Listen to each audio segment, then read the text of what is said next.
Quick update on the pit bike. So my stock chain, which was a Chinese one, is pretty crap. It's stretched a huge amount and I'd wish I'd never got it. So yeah, lesson be learnt, don't get cheap chains. It's stretched probably about 10 mil, and I did drop a chain at one of the endurance races between qualifying and the race itself. So second lap of the endurance race I dropped a chain, which was bloody annoying. Cost us probably 10 minutes in the pit. So don't get cheap chains. So anyway, bought a JT chain off eBay. It's about 14 quid, so you know, not the end of the world cost wise.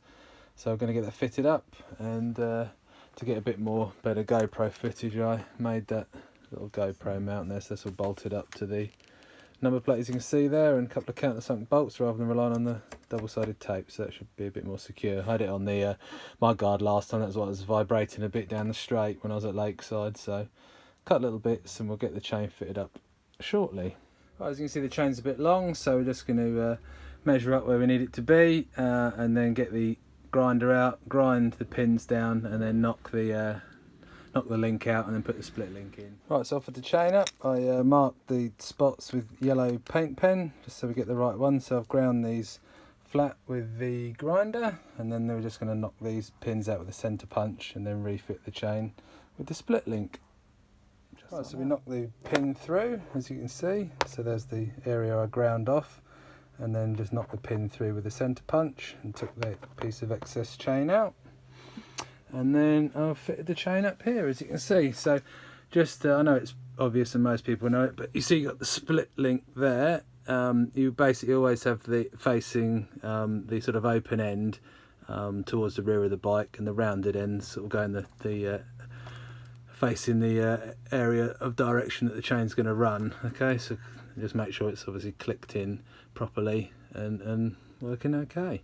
Right, so yeah, just another little tip. I don't normally tend to trust the markings on the swing arm on these Chinese pit bikes, all right on the Japanese stuff, but these aren't very accurate. So what I tend to do is to sort of eyeball it and get the tyre roughly centred, and then check with a ruler either side and just make sure that you've got the wheel fully aligned. Then nip it up, do the chain adjusters, and then you're ready to go. Right, so that's the wheel all centred. You can see there it's nice and free running.